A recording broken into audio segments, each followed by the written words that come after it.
Ah, ok. Donc bonjour à tous. Moi je suis Estelle Borriès. Je suis avec mes collègues donc du CAPS Bretagne, Marina Bouget de ce côté-là et Silène Chauffour de ce côté-là.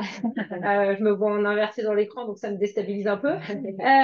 Donc on vous remercie d'être présents. Alors effectivement, comme disait Marina, on est un peu en petit comité, mais on sait qu'en fait les professionnels sont très impliqués sur cette semaine de la dénutrition et n'ont pas forcément pu se rendre disponible en direct, mais on a beaucoup de demandes pour le replay, donc voilà. On remercie vraiment chaleureusement l'équipe du CHU de Brest qu'on n'arrête pas de solliciter pour intervenir sur leur nouvelle offre alimentaire, puisqu'on a eu la chance de les avoir déjà 2 fois dans une de nos journées régionales et aujourd'hui pour un webinaire, parce qu'en fait, on est vraiment très intéressés par tout ce qu'ils ont réussi à mettre en place au niveau de leur offre alimentaire. Et du coup, je vais arrêter de parler tout de suite parce que ce qui est le plus intéressant, eh bien, c'est que eux nous partagent leur expérience. Donc, on vous laisse la parole, on vous laisse vous présenter et puis nous expliquer tout ce que vous avez pu mettre en place. Merci beaucoup. Du coup, on vous laisse rouvrir votre micro. Voilà, bonjour à tous. J'espère que vous nous entendez bien. Donc, ce que nous vous proposons, c'est une présentation à 5 pour le projet Nouvelle Offre Alimentaire. Et ce qu'on propose déjà, c'est de se présenter. Donc, je vais commencer. Je suis Aline Kiyokomo, je suis responsable de la restauration au CHU de Brest. Laurence Cornec, responsable qualité chargée des offices. Michael Bléas, responsable d'exploitation. Céline Branelec, diététicienne de la cuisine et restauration. Christelle Corr, diététicienne sur les EHPAD SSR. Je t'ai venue en renfort à la cuisine pour nouvelle offre. Voilà, donc vous allez entendre nos voix au fur et à mesure du déroulé de la présentation. Alors, non.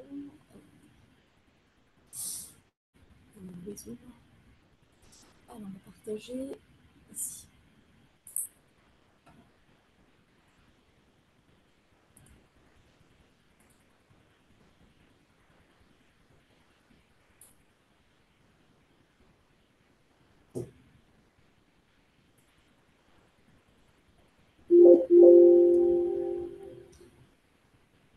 C'est parfait, on voit très bien. On voit très bien. Très bien. Alors, avant de commencer, quelques chiffres et quelques éléments sur la restauration du CHU de Brest. Donc, le CHU de Brest, c'est 2480 lits et places. L'équipe restauration fait partie du pôle investissement du CHU et de la direction des achats et de la logistique. La restauration, c'est 2 cuisines, donc une sur Brest et une sur Carhaix. C'est 8 selfs, 3 internats. C'est une distribution de près de 2 millions de repas sur l'année, donc répartis entre les 2 cuisines. En termes de compétences, c'est une équipe composée de cuisiniers, de pâtissiers, d'agents polyvalents de restauration, de chauffeurs, d'une diététicienne de restauration, d'agents administratifs et de l'encadrement. En termes de clientèle, de distribution, donc bien évidemment les patients et les résidents donc, du CHU, mais également donc, les professionnels de l'hôpital, avec donc, les selfs, les internats, l'ambulatoire et aussi quelques clients externes que nous servons. Pour travailler donc, en restauration, nous utilisons un logiciel qui est dédié à la restauration, que ce soit dans la prise de commande, la gestion de production, qui s'appelle DataMill. Et enfin, donc, un niveau de qualité, que ce soit d'ailleurs à Brest ou à Carhaix, nous sommes sur un niveau de qualité très satisfaisant.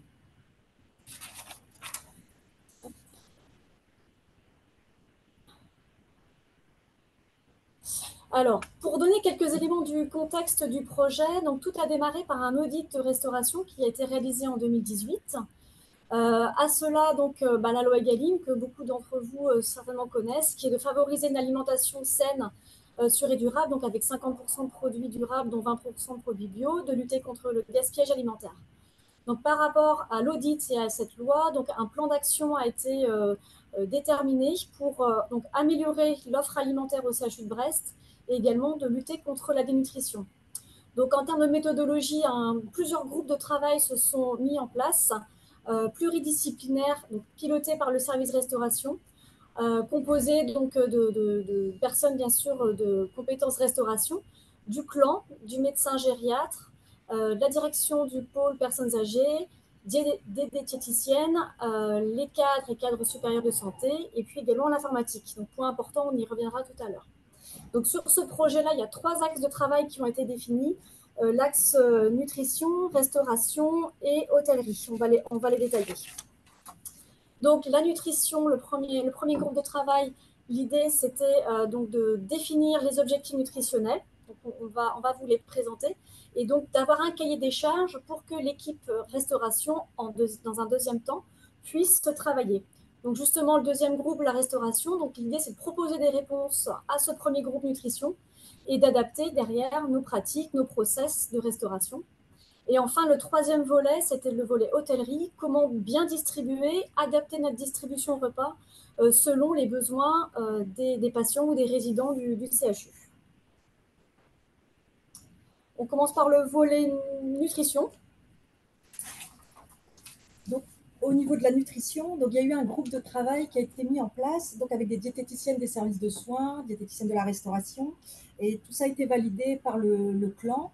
Les différents axes de travail de ce groupe, c'était donc de travailler sur les objectifs nutritionnels, sur l'alimentation hyposodée, l'alimentation du diabétique, aussi d'améliorer la qualité des matières grasses, d'augmenter les fibres dans nos repas. Tout ça tout en tenant compte de la dénutrition et donc de privilégier une alimentation plaisir et aussi en tenant compte des recommandations de la SFNCM de 2019. Alors, le premier point, donc les objectifs nutritionnels. Donc, les objectifs qui ont été fixés, donc c'est de 2000 kilocalories, 75 grammes de protéines pour un patient, pour un normo-mangeur non dénutri. Et avec cette nouvelle offre alimentaire, on a trouvé une solution aussi avec le service informatique pour paramétrer dans DataMill les petits mangeurs, toutes les catégories tous les profils de mangeurs, petits, normaux et grands mangeurs, pour que ça apparaisse sur les cartes repas, ce qui n'était pas le cas avant. Donc, il y a eu un travail à ce niveau-là aussi au niveau du service informatique. Au niveau de l'alimentation hyposodée, donc on a renoté donc, la recommandation de la SFNCM, la recommandation numéro 16. Et du coup, au niveau du CHU de Brest, je vous ai mis l'avant et l'après. En fait, les prescriptions médicales sont restées inchangées. On avait une alimentation hyposodée à 2, 4 et 6 grammes. On a gardé ces prescriptions-là avec la nouvelle offre alimentaire, parce que là, c'était un changement de prescription médicale qui n'était pas de notre ressort. Donc, peut-être que ça pourra évoluer plus tard, mais pour le moment, en fait, en pratique, ce qui s'est passé, c'est qu'au niveau de la cuisine, il y avait deux productions. Une alimentation standard, donc normosodée, avec pas de calcul du taux de sel, et une alimentation sans sel ajouté, donc alimentation hyposodée à 2 grammes, qui est fade. Et avec cette nouvelle offre alimentaire, en pratique, il n'y a plus qu'une seule production au niveau de l'UPC, c'est une alimentation qu'on appelle modérée en sel, avec le calcul du taux de sel a été fait par repas et par jour plutôt, et on est entre 3,5 et 4,5 grammes de sel par repas. Et ensuite, au niveau de l'alimentation hyposodée, donc on a du coup 3 régimes d'alimentation hyposodée pour les services de soins, du 6, du 4 et du 2 grammes. Le 6 grammes, donc c'est l'alimentation donc standard modérée en sel, avec du pain salé, du beurre sans sel. L'alimentation 4 grammes, c'est donc l'alimentation standard aussi avec du pain et du beurre sans sel. Et au niveau du 2 grammes, c'est un suivi diététique puisque les prescriptions sont très peu nombreuses. Au niveau de l'alimentation hypercalorique, hyperprotidique, ça a vraiment été un travail aussi au niveau du service informatique. Avant, on avait donc un patient qui était en alimentation hyperprotidique, hypercalorique, c'était un régime. Et ce régime était un peu en incompatibilité avec notre régime diabétique, qui était jusqu'à présent sans sucre aussi. Donc, on avait un problème de paramétrage.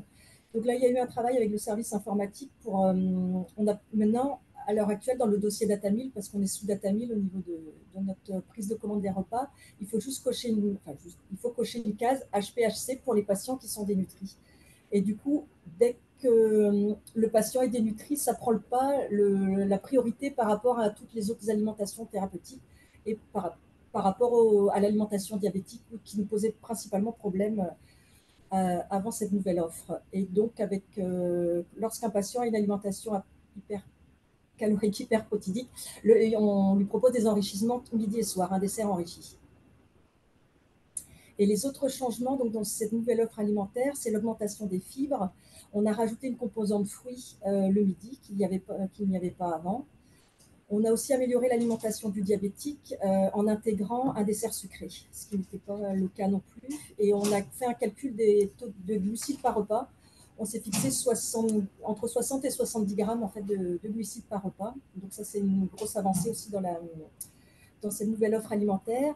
Et on a aussi amélioré l'alimentation sans résidus parce qu'à l'heure actuelle, on lui propose la sauce du jour, ce qui n'était pas le cas non plus avant. Voilà pour la partie nutrition. Ouais. Donc, je passe la parole à la restauration. Donc, une fois les attentes formulées par le groupe nutrition, donc l'équipe restauration a commencé à travailler sur des propositions. Donc, les voici. L'idée, c'était déjà de sélectionner des recettes qui plaisent. On l'a vu tout à l'heure, donc les objectifs étaient d'avoir une alimentation plaisir. Donc, des recettes qui plaisent et des collations plaisir ont été travaillées donc, pour les résidents en priorité. Ensuite, au niveau de la saisonnalité, donc les grilles ont entièrement été revues. Nous étions sur 2 grilles précédemment, nous sommes passés sur 4 grilles donc, qui suivent les 4 saisons. Les repas ont été travaillés et cuisinés donc maison avec donc les équipes, avec l'ajout notamment de légumes frais, de matières grasses de bonne qualité à la fois nutritionnelle et organoleptique. L'offre complémentaire qui précédemment était peu cuisinée a été également travaillée. Des repas végétariens ont été créés avec aussi donc, une alimentation sur Datamil qui a été définie avec une grille spécifique. Et puis dernièrement, on va le voir, donc une journée dédiée, donc tous les jeudis, où l'on va manger donc, végétarien. Le choix aussi a été fait de proposer des féculents systématiquement tous les soirs pour limiter les hypoglycémies de fin de nuit. Donc c'était une forte attente également des équipes de soins et médicales. Ensuite, au niveau des parts pour nos patients, nos résidents, donc la notion de part, de taille de part a été réfléchie pour répondre soit aux petits appétits, soit aux plus gros appétits, avec donc des demi-parts et des doubles parts, avec donc la possibilité dans Datamil de cocher la taille de la part. Au niveau des choix des menus, notamment pour le soir, le choix donc, a été privilégié pour plus de potage complet, de repas complets, pour aider les équipes, notamment le soir, parce qu'on sait qu'il y a moins de personnel de soins le soir. Donc, voilà, pour vraiment leur faciliter la distribution dans les services. La restauration, donc, comme beaucoup d'équipes, s'engage dans une lutte aussi contre le gaspillage alimentaire. Et puis, notre objectif, c'est de limiter le plastique. Donc, on verra tout à l'heure, nous avons la chance déjà d'être en assiette plastique, mais nous avons travaillé pour que l'ambulatoire soit servi et dressé à l'assiette. Les process de production ont été aussi travaillés pour limiter la production en barquette. Et puis, il y a eu un gros travail de fait également sur la suppression des bouteilles de plate dans les services de soins. Donc, ça bouge dans la cuisine, effectivement. Retour et puis la part belle au fait maison, avec plus de 230 nouvelles recettes sur 4 saisons pour les patients. Le travail est initié aussi pour le self. Rationalisation et efficience de nos fabrications, plats complets, pâtisseries, salés, sucrés, etc. Ceci dû à la simplification des productions en éliminant les grilles sans sel et sans gras. Amélioration de la qualité organoleptique des recettes, les cuissons basse température adaptées aux nouvelles recettes, des denrées de meilleure qualité, farine bio, lait bio, et plus de légumes frais et de saison. Et en général aussi achat local.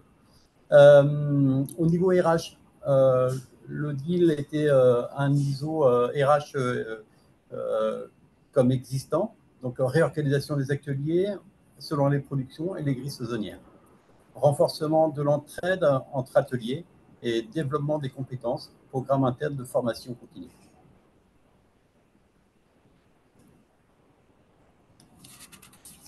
Donc, les moyens pour innover. Achat de matériel pour innover et renforcer le feu maison à effectif constant. Donc, on a pu investir dans des coupes légumes, pelle-pommes, coupe-pommes, essoreuse à salade, à endives, mélangeurs, batteurs, en porte-pièces de découpe en distribution. Nous avons nous avons fait les plans nous-mêmes et c'est un inoxier qui nous a fait les emporte-pièces. Donc éplucheuses à légumes, trancheurs à charcuterie, nappeuses, etc. Donc le choix du matériel, bien sûr, a été en concertation avec l'ensemble des agents de l'UPC.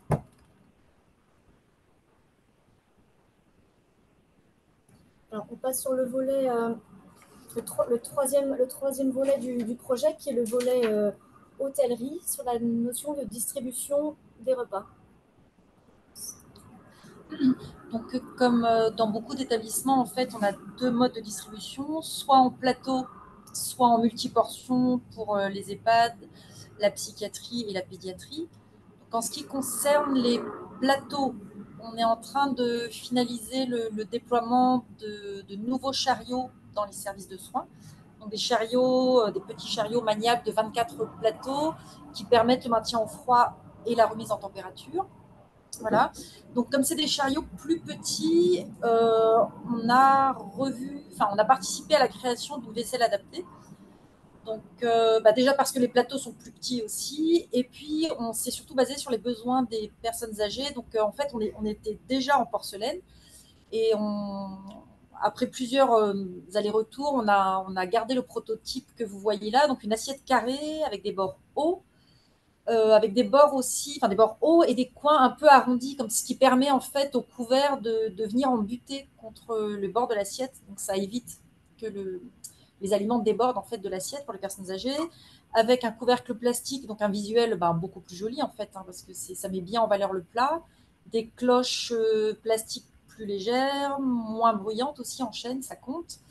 Ce qu'on voit aussi en haut, sur l'image du haut, on voit derrière l'assiette, on voit aussi le bol à soupe. Pareil, un nouveau bol à soupe avec un couvercle anti-débordement. Donc une bonne prise en main et voilà, pour optimiser au mieux les places et que ça soit facile pour les résidents. En parallèle aussi, on incite toujours les services à distribuer plutôt des flancs enrichis maison plutôt que les CNO et essayer de décaler au maximum déjà la distribution de soit des CNO, soit des flancs enrichis, que ça soit fait hors repas de préférence, et essayer d'inciter les services à décaler les horaires de repas pour manger un peu plus tard le soir en particulier. Voilà pour l'aspect plateau. Et en parallèle, donc, une partie des repas est distribuée en multiportions. Et la démarche actuellement, pour nous, c'est de se diriger vers une logique plus hospitalière, plus domiciliaire. Et donc, en fait, certains EHPAD étaient encore en plateau, ce qui est loin d'être idéal, évidemment, pour les personnes âgées, pour les EHPAD, pour les résidents long séjour. Donc, en fait, on se tourne vers la distribution en chariot multiportions. Et donc, les photos que vous voyez, c'est en fait des tests qui ont été faits dans des services EHPAD. Donc, en fait, c'est des tests qu'on a fait sur 15 jours à chaque fois, soir et week-end compris, pour tester la distribution en salle à manger et en chambre, le soir en particulier. Et en fait, au bout d'une semaine, on se rend compte que pour les soignants, c'était le même temps que la distribution en plateau et que, évidemment, les résidents étaient bien plus satisfaits de ce mode de distribution. Et les soignants aussi, d'ailleurs.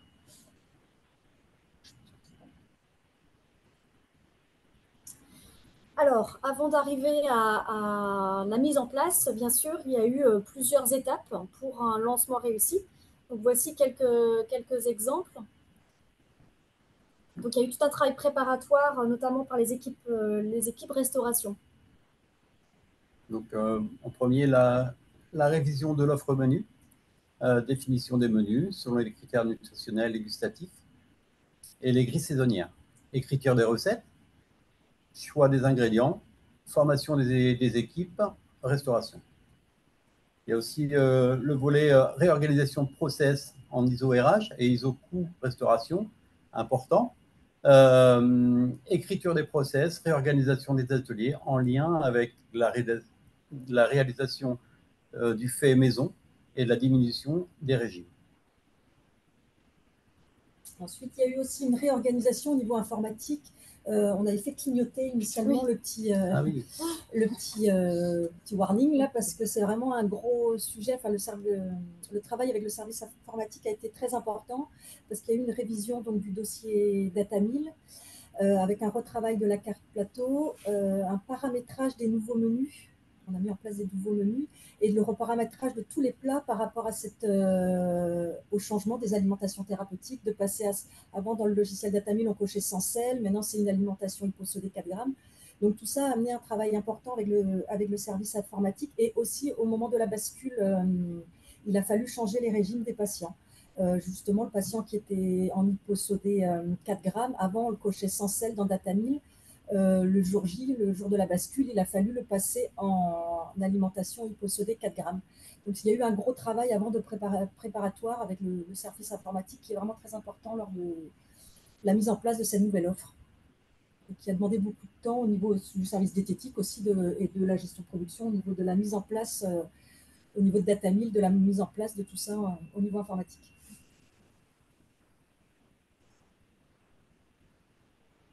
Ouais, je passe. Toujours avant le lancement et notamment sur les quelques semaines qui ont précédé le lancement, parce que le lancement, on ne l'a peut-être pas dit, mais c'était en septembre 2022. Les quelques semaines qui ont précédé, donc il y a eu toute une campagne de présentation et de dégustation lors des réunions de service, donc en réunion cadre sup, en réunion CODIR et CME, avec les équipes diététiques, bien évidemment, l'équipe UPC, l'ensemble des équipes restauration a été reçu donc, pour présenter toute la démarche, et puis les officières, les ASASH. Donc c'était vraiment important que tout le monde ait les bonnes informations, les bons éléments, et puis goûter aussi. On parlait des potages complets tout à l'heure. Donc c'est quelque chose qui a été innovant. Les recettes que l'on propose pour les résidents ont pu être goûtées. On a eu aussi au cours du projet des dégustations comparatives, entre guillemets, avant-après, avec des sauces qui ont été retravaillées, des ingrédients, pour montrer la différence entre le surgelé et le frais, puisqu'on a beaucoup plus de frais, de légumes frais, on le disait. Donc tout ça, c'est des points importants parce que finalement, en goûtant, on se rend compte de l'évolution et de l'intérêt gustatif, nutritionnel et gustatif. Et au niveau de l'accompagnement dans des unités de soins, dans des AS, il y a eu pas mal de formations, des sessions de formation ou d'information pour le personnel qui manipule en fait Data 1000 dans les services de soins, pour leur expliquer les nouveautés sur le dossier Data 1000, les nouvelles alimentations thérapeutiques, expliquer justement l'alimentation du diabétique qui évoluait avec un dessert sucré, l'alimentation hyposodée aussi qui a évolué. Avant, on rajoutait des sachets de sel, on mettait une alimentation sans sel 2 grammes et on rajoutait des sachets de sel sur le plateau. Maintenant, c'est une alimentation modérée en sel, donc il y a le patient qui est en 4 grammes de sel ne nécessite pas d'avoir un sachet de sel sur son plateau. Donc tout ça, c'était de faire passer les messages au maximum de personnes. Donc il y a eu plusieurs sessions de formation auprès des différents sites du CHU, au niveau de la prise de commande et aussi au niveau de la distribution, comme l'expliquait Laurent, sur la prise en main des chariots multiportions. Et donc, toutes ces sessions de formation étaient aussi accompagnées de communication, d'affichage dans les offices, parce qu'on a réussi à avoir pas mal de monde en formation, mais pas tout le monde. Donc, pour essayer de passer au maximum les messages, il y a eu des affichages dans les offices, dans les SEL, sur intranet et à Tech Hôpital aussi. Et puis, pour aller plus loin, on a également mis en place d'autres démarches ou d'autres outils. Donc, voici un premier outil. Donc, c'est le cahier de grammage, mais qui est juste en train de se mettre en place, qui a été mis en place depuis septembre 2023. Donc, jusqu'à présent, on avait un cahier de grammage où on mettait l'aliment et la quantité en face. Et là, on a essayé de faire un visuel avec des photos de tous les plats pour déjà, dans un premier temps, respecter au mieux donc, les grammages qui ont été calculés par rapport à un cahier de grammage, justement, les objectifs. Les calculs nutritionnels ont été calculés pour, je m'en mêle les pinceaux, pour le cahier de grammage, c'est pour garantir des apports. Là, maintenant, garantir donc des apports nutritionnels. On a un cahier de grammage. Aussi pour avoir une assiette témoin et un visuel pour l'assiette témoin qui est mise en place au niveau de la production et de la chaîne de distribution le matin. Ça permet d'avoir la photo aussi pour la présentation hôtelière et aussi pour éviter tout le gaspillage alimentaire. Donc, c'est en cours de mise en place. Une évolution aussi depuis septembre 2023. On s'est lancé dans les jeux d'hiver. Une alimentation végétarienne avec des menus végétariens pour les patients et pour le personnel. Les repas de midi et du soir sont entièrement végétariens et faits maison. Nous avons pu donc créer plusieurs recettes on a des très bons retours dessus avec des produits frais, avec beaucoup de produits frais, certains bio et locaux. Donc, je le disais, les retours sont très bons, malgré que la difficulté pour les patients de faire accepter une cuisine végétarienne midi et soir, alors que ça se passe très très bien. Et puis également, nous sommes pilotes sur un projet qui a été lancé en 2021-2022, Cool Food Pro, un projet européen où le CHU de Brest était l'un des 6 pilotes donc, pour ce lancement. Donc Cool Food Pro, c'est un calculateur qui permet d'améliorer, de mesurer les pratiques, les changements de pratiques pour réduire l'empreinte carbone. Donc il y a 5 leviers qui sont mesurés. Par rapport au changement, donc en proposant des produits qui sont plus de saison, en proposant des produits donc moins de viande, enfin des menus avec moins de viande et des produits végétariens, enfin des menus végétariens, plus d'achats de bio, plus d'achats de produits locaux et enfin limiter le gaspillage. Donc nous avons choisi de nous pencher sur ces 5 leviers et nous avons donc déjà opéré donc beaucoup de changements par rapport à ces 5 leviers. Et donc, c'est un calculateur, comme je disais, qui mesure donc les gains carbone.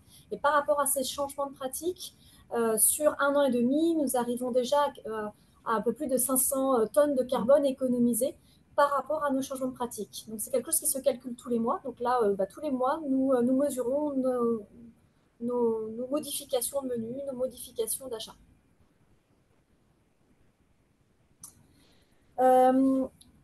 Alors, c'est la semaine, justement. Donc, une illustration de ce que nous faisons. Depuis plusieurs années, nous nous inscrivons donc, sur la Semaine nationale de la nutrition. Donc, ici, vous avez les photos de l'année dernière. L'idée, c'est de faire découvrir nos nouvelles recettes ou notre nouvelle démarche, soit auprès des résidents, comme là, c'était le cas hier et aujourd'hui, par exemple, pour cette année, donc dans 2 des EHPAD. Et puis, sinon, dans les selfs, dans les internats, l'idée, c'est que aussi les professionnels de l'hôpital puissent découvrir toutes les actions qui sont faites en restauration pour le bénéfice du patient et du résident. Donc voilà, une illustration de l'année dernière sur différents sites, sur Brest et sur Carhaix. Donc les retours, ils sont, je pense que la couleur l'indique, les positifs. En fait, pour les retours, ce qu'on a fait, c'est que pour chaque grille saisonnière, on a envoyé les grilles de menus dans les services. Et donc, ils avaient comme consigne de fluoter en vert les plats qui plaisaient et en rouge les plats qui ne plaisaient pas. Et en fait, on se rend compte évidemment que sur les 4 saisons, on est entre 85 et 90% des plats qui plaisent bien, c'est-à-dire qui plaisent à au moins 2 tiers des services, enfin des patients dans les services. Donc, oui, plutôt des très bons résultats au final. Donc, on a eu aussi des verbatims dans les différents services avec des commentaires des résidents ou des patients, avec des retours très positifs sur les potages complets en particulier, enfin sur beaucoup de plats qui étaient vraiment, qui sont bien appréciés. En fait, ce que je n'ai pas dit juste avant, c'est que certains plats faisaient vraiment l'unanimité, c'est-à-dire que tous les retours étaient à 100% positifs pour certains plats. Il y a eu des ajustements si oui, voilà. Oui, et qu'effectivement, comme il y avait des commentaires, les services devaient mettre aussi des commentaires sur les grilles de menus et que des ajustements ont été faits du coup avec Mickaël pour ajuster les plats et répondre pour essayer de rectifier en fait le tir sur les plats qui plaisaient un petit peu moins.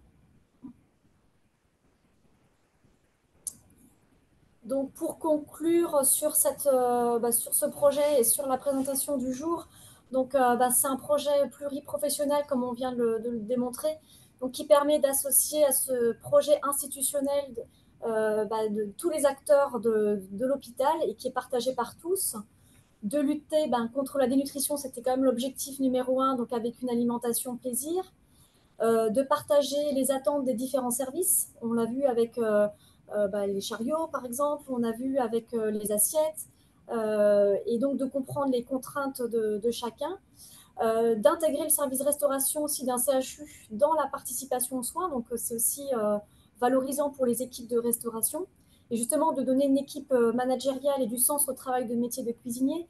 C'est très valorisant pour un cuisinier de travailler des produits frais, des légumes frais, la pâtisserie, c'est vrai qu'ils sont fiers de leur travail, de travailler en collectif sur de l'innovation, donc des nouvelles recettes, du végétarien, donc des nouveaux équipements aussi, qu'elle l'a présenté tout à l'heure, on a vraiment du matériel pour aider à l'innovation, des nouveaux process qui ont été travaillés, une nouvelle vaisselle qui a été designée pour nous en fonction de nos attentes.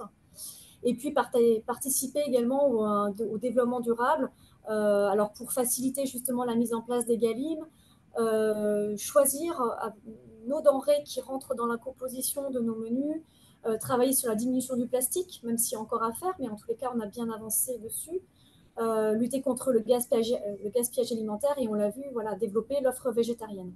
Donc c'est un vrai travail d'équipe avec une vraie dynamique.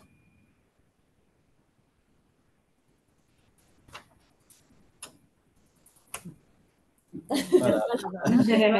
Merci.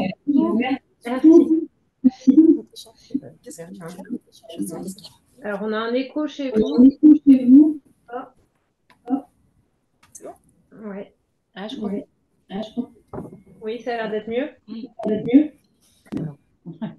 Alors, merci beaucoup. Vous avez l'eau à la bouche. On a déjeuné.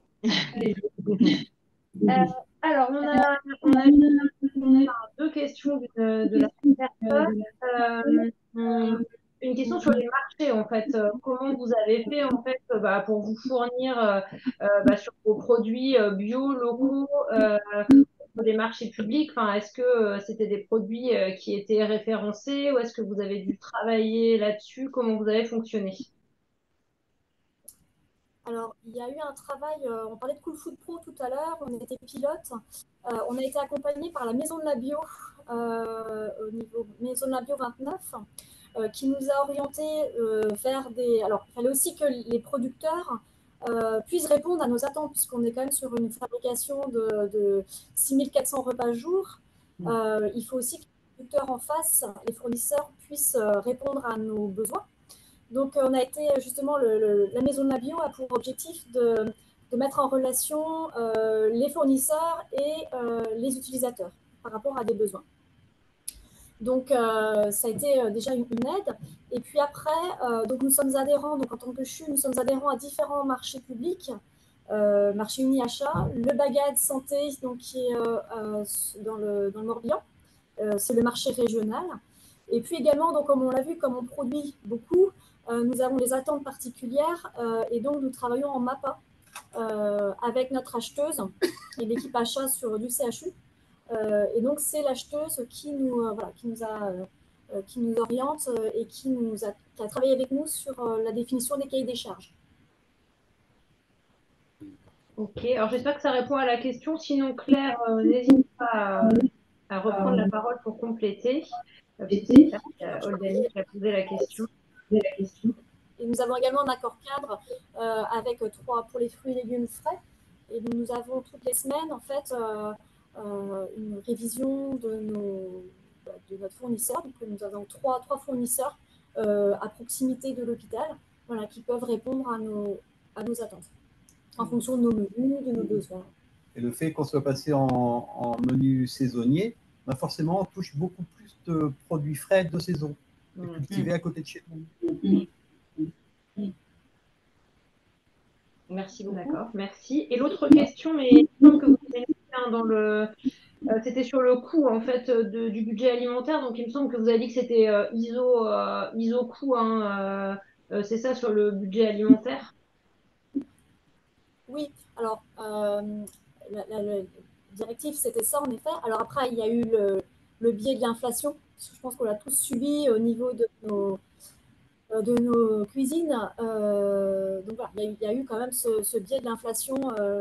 Et justement, je dirais que le fait d'avoir réinternalisé des recettes, d'avoir travaillé sur du fait maison, c'est l'intégration et l'achat plutôt de produits bruts a permis de limiter cet impact inflation.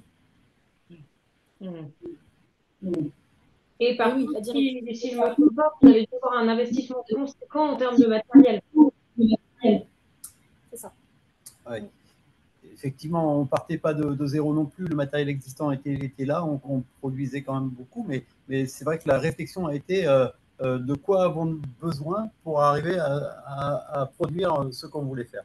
Donc, c'est vrai qu'il y a un gros budget qui était mis sur la table pour nous acheter le matériel qu'il fallait, les aides, parce que tout à l'heure on parlait d'intéressement du cuisinier en remettant des légumes et tout ça, mais si on peut lui faciliter pas la vie en ayant des outils pour produire plus facilement, on n'y arrivera pas. Donc ça a été fait. Le choix des matériels a vraiment été fait en équipe aussi. Les agents ont essayé le matériel et on est plutôt content de ce qui a été investi. Et des visites aussi. Des visites, oui, bien sûr. Des visites de site, des essais pratiques. Ouais, faut pas louper cette case-là, c'est sûr. Et je termine, il faut aussi penser, quand on construit ça, au plan B. Toujours avoir un plan B, parce que les matériels, ça tombe en panne. Donc forcément, il faut pouvoir continuer, avoir suffisamment de matériel pour continuer à produire, même s'il y a une panne ou deux. Et d'ailleurs, on a mis une maintenance préventive sur l'ensemble du parc, curatif bien sûr, mais surtout du préventif pour qu'il y ait toujours un suivi de nos équipements. Et oui, moi, la question que je me pose du coup en lien avec ça, c'est comment vous avez fait pour passer la direction quand même, il a fallu valider finalement ces investissements. Oui, après, c'était. Alors, on a de la chance d'avoir quand même un PPI annuel. Préparé. Voilà, préparé. On a toujours. On a de la visibilité. Enfin, on essaie d'avoir de la visibilité sur 3-4 ans minimum pour justement anticiper aussi nos besoins. Et puis, ça a été, comme on disait, l'audit, il date de 2018. Ça a été lancé en 2022. Alors, il y a eu le Covid qui est passé par là. Mais ça a permis aussi de montrer que pour retourner sur du fait maison, accélérer le fait maison et puis renforcer le fait maison, il nous faut du matériel adapté. Donc, ça a été anticipé, je dirais. Et l'investissement matériel, chez nous, il dure depuis longtemps aussi. Donc, c'est-à-dire qu'on est arrivé en 2018, on avait quand même du matériel qui était performant et des fois sous-utilisé.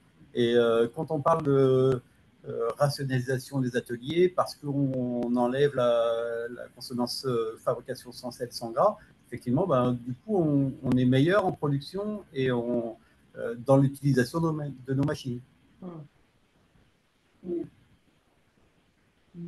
Merci. Alors, n'hésitez pas si d'autres personnes ont des questions, parce que sinon, je vais vous laisser la parole. Avec mes collègues, pendant la présentation, on a pris des notes. On avait une question sur la communication, parce qu'on a vu quand même des très belles affiches vers le début. Il y avait une diapo là sur la restauration, où il y avait des fiches recettes qui étaient en bas. Donc, je ne sais pas si c'est des fiches recettes que vous partagez. Comment vous avez travaillé sur la com, vous avez un service ou il y a quelqu'un dans l'équipe là qui est super doué? Comment vous avez fait? Un peu les deux. Voilà, oui, c'est sûr, on a des services com qui nous a bien accompagnés. En fait, ces petites fiches-là, elles ont été créées pour la semaine de la dénutrition, il y a 3 ans, ou 2 ans, je ne sais plus. On en a réalisé plusieurs, on est à notre 12e fiche. 11e. Ouais, chacun notre fiche. Et donc, on travaille avec des services communication. Et puis, en parallèle, On voyait tout à l'heure les jeux d'hiver. On a eu l'autorisation aussi pour utiliser ce modèle de fiche, cette charte graphique. Et on les fait maison aussi maintenant sur des recettes, quand on veut communiquer sur les lasagnes, on l'a vu tout à l'heure sur une des diapos, les lasagnes du Piémont, sur les tortellini à la calabraise. Donc ce sont des documents qu'on réalise en interne avec les équipes de restauration. Et puis ça permet de communiquer dans les selfs aussi. On a mis des présentoirs, des plexis pour dynamiser au niveau des selfs, montrer la recette. Et on a beaucoup d'ailleurs qui s'arrêtent avec leur smartphone, qui prennent la photo. Voilà. Et puis sur intranet aussi, les équipes du com nous mettent nos documents sur intranet.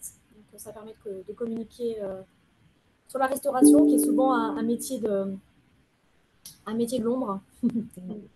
Et question, mais est-ce que vos flyers sont diffusés aussi aux usagers? Je sais pas si ça peut être utile ou si c'est déjà fait. Les résidents dans les EHPAD peuvent y avoir accès, oui.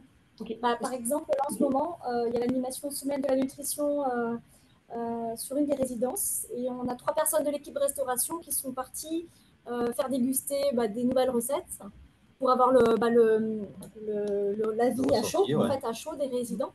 Et puis, on va développer des petites fiches recettes, justement, qui seront remises aux résidences aujourd'hui. Donc, à la fois les professionnels pourront la voir et puis les résidents. Ouais, super. Enfin, ça doit être un travail de fou, ces petites fiches. Je ne sais pas combien de temps ça prend, mais tout le monde y participe. Voilà, tout le monde y participe, oui, c'est ça.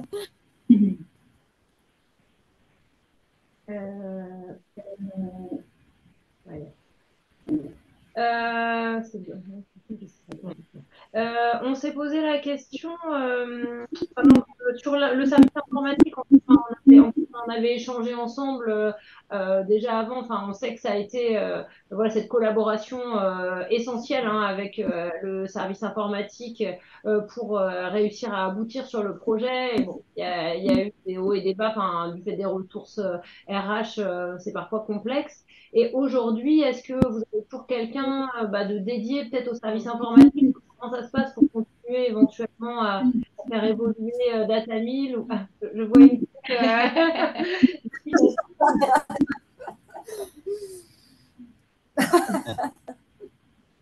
Il y a eu un accompagnement par le service informatique. Oui. Ah bah oui, ça c'est primordial, mais effectivement.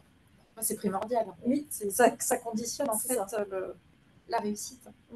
Et le projet a pris du retard, au final, c'était lié à ça. En fait, on a mis beaucoup de temps à avoir une ressource humaine, on va dire, sur le projet pour travailler avec nous, parce qu'on n'a pas la compétence.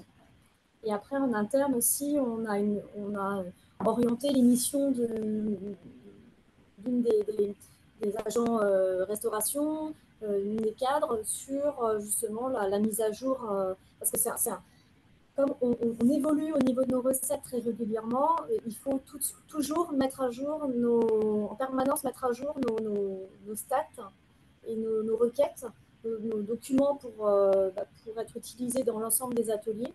Donc c'est vrai qu'on a une ressource dédiée, qu'on a orientée justement vers une compétence informatique, alors qui se forme en interne aussi, parce que il faut connaître Datamil, il faut connaître le logiciel de requête qui s'appelle BO, le fonctionnement, les différents ateliers. Il y a différents paramètres à prendre en compte. Et c'est vrai que l'idée aussi, c'est quand même qu'il y ait cette personne en interne qui puisse être la personne pour nous faire évoluer nos documents. Mais c'est essentiel, comme on dit, c'est essentiel. Mais il y a Datamil est venu aussi, ils sont venus pyramide, l'éditeur.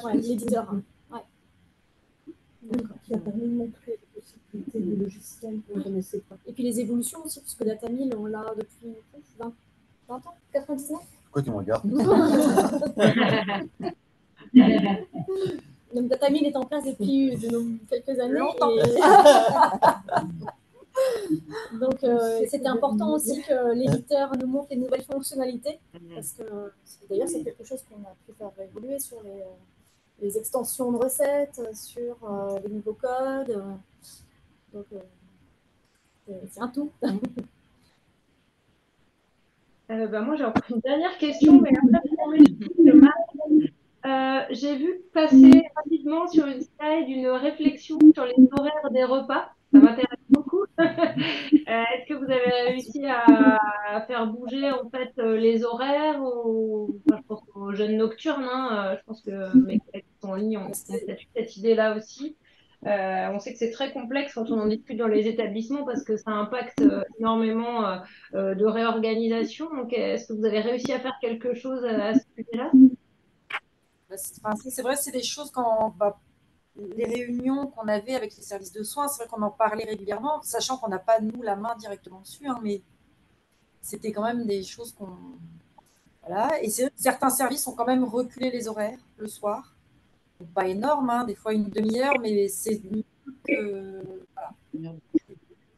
C'est toujours mieux que... Et puis, bon, ça, c'est pas de notre fait, mais certains services se dirigent vers le domiciliaire, le petit déjeuner aussi, par exemple. Là, récemment, ils ont mis en place un petit déjeuner à la carte, entre guillemets. Enfin, c'est-à-dire que les patients, les résidents plutôt se lèvent quand ils veulent et vont manger quand ils veulent en salle à manger. Donc, le petit déjeuner est étalé entre, on va dire, 8h30 et 10h à peu près. Ouais, 8h30, 10h30 à peu près. Donc, ça, c'est amené à se développer. C'est pas du tout de notre... Enfin, la cuisine n'entre pas là-dedans, mais c'est vrai que c'est amené à se développer dans les EHPAD, visiblement. Donc, c'est déjà bien mieux, évidemment, pour les résidents, quoi. Et il va y avoir une réorganisation à l'hôpital à partir du mois de janvier. Et dans les offices, il y aura des agents hôteliers qui seront là pour assurer le service du midi et du soir. Donc on peut espérer que les horaires du soir soient un petit peu décalés. On espère. Au SSR Gériatrie Aguilère, ils mangent à 19h le soir. Donc, certains services sont décalés quand même, hein, une demi-heure, peut-être même des fois 1 heure, dans certains cas jusqu'à 1 heure le soir de décalage. Donc c'est bien, 19h c'est bien, c'est mieux que 17h30. Oui, c'est mieux que 17h30. Ah oui, je pense que 19h, ça fait pas mal de mes collègues hein, pour leurs établissements. Alors, je ne sais pas s'il y a d'autres questions dans le chat. Écoutez, moi, j'ai envie de vraiment vous remercier d'être intervenu et de nous avoir présenté à quel point c'est possible. Enfin, ça a été un gros travail, hein, on a bien vu, vous avez dû mobiliser professionnels, le temps a été assez étendu. Après, il y a eu le Covid, c'est ce que vous disiez également. Mais c'est vrai que ce projet-là illustre vraiment la nutrition finalement en établissement, quelque chose de transversal. On voit déjà là autour de la table, vous êtes différents types de professionnels. Et ce qu'on a beaucoup aimé, on s'est fait la remarque avec les c'est de voir écrit, remettre la restauration au cœur du soin. Et c'est vrai que on est tous soignants et la restauration est un soin et c'est vraiment bien. Et puis je vais faire une petite parenthèse. Marina et moi, on a quand même eu la chance d'aller déjeuner au THU de Brest et on peut vous dire que c'est vrai. On a mangé une tarte aux pommes maison excellente. Donc voilà, c'est vrai, ça n'est pas de la publicité mensongère. Voilà, donc vraiment, on vous remercier et on est ravis de pouvoir avoir eu votre témoignage et on va le partager au maximum pour que d'autres établissements puissent en prendre connaissance. Donc merci à vous. Je ne sais pas si vous vouliez ajouter quelque chose, un petit mot de la fin, si vous voulez, vous avez 5 minutes devant vous, n'hésitez pas. Je pense que voilà, c'est un vrai projet d'une vraie dynamique qui a été partagé au niveau de l'institution. Et beaucoup de professionnels y ont travaillé, donc c'était vraiment, quand je dis une dynamique, c'est vrai. Hein. Tout le monde y a participé avec beaucoup d'envie, et puis le résultat, il est concluant, donc c'est une vraie satisfaction pour tous. Et puis les résultats dont on parle, les diététiciennes aussi, vous nous faites des retours régulièrement. Il y a beaucoup d'échanges pour faire améliorer les choses. Oui. Et puis, ce qui est aussi prévu, c'est que vu que ça a bien fonctionné sur Brest, on vous parlait tout à l'heure en démarrage de Carhaix, donc il y a une deuxième cuisine sur Carhaix. Donc l'objectif, c'est que, on reprend les dossiers et puis maintenant, on repart sur le projet carésien pour objectif mise en place courant l'année prochaine. Voilà. Ah oui, donc belle perspective, effectivement. Les cadres, les diététiciennes, les équipes de restauration, et puis on est reparti pour un nouveau projet. Bien. Bon, on va suivre ça avec attention. Merci encore. Bravo pour votre travail. Et voilà, on reviendra vers vous, c'est sûr. Alors déjà pour le carré, mais aussi pour l'évolution justement voilà, de tout ce que vous avez mis en place. Merci encore. Merci à tous. Merci. Bonne fin de journée. Merci.